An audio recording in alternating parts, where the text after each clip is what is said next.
ताई वर्षभर धान्य हे कसं ठेवायचं टिकवून किंवा कीड लागू नये म्हणून काय करायचं.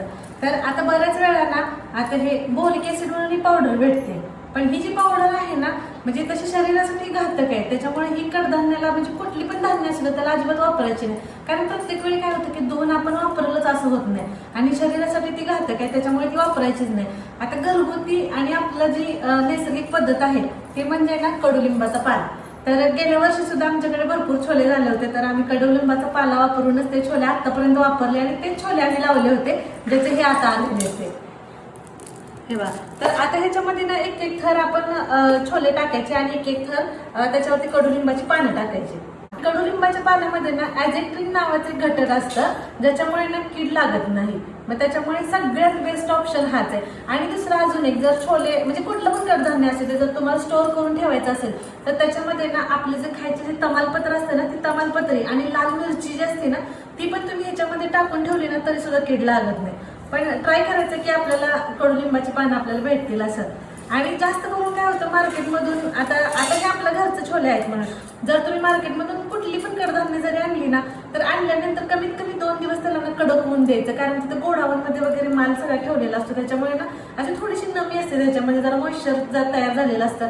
आणि नाही म्हटलं तरी ना जी भुंगा नावाचा जी किडा असतो ना, म्हणजे आमच्याकडे त्याला भुंगाच म्हणतात बरं, तर त्याच्याशी छोटे छोटे अंडी असते ती, मग ती त्याच्यामधनं ती लगेच असं ओलसरपणा राहिला ना आपण तसं डब्यात भरून ठेवलं ना तर ती लगेच अंडी फुटून त्यातनं त्याची म्हणजे किड त्यातनं बाहेर येतात लगेच.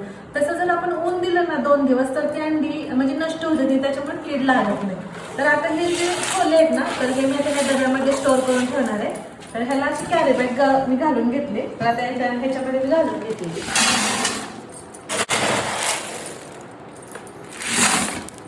गेल्या वर्षी सुद्धा आम्ही असेच ठेवले होते.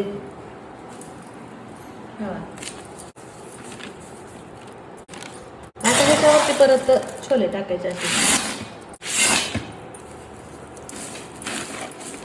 आणि जर तुम्हाला जर ही छोले जर असं लावायचे असतील ना तर तुम्ही मार्केटमधून कोणते पण छोले आणून लावले तरी चालते. त्यातला फक्त मोठ्या साईजचा काढायचा आणि तो लावायचा. आम्ही तसंच लावला होता, पण आता 2-3 वर्ष झालं आमचा घरचाच आहे. हे असं एकदम हवा बंद करून ठेवायचं. कोणत्याही प्रकारचे धान्य जे आपण असे साठवून ठेवलेले असतात ना तर त्याला प्रत्येक महिन्यात एकदा काढून लावून द्यायचं कडक त्याला.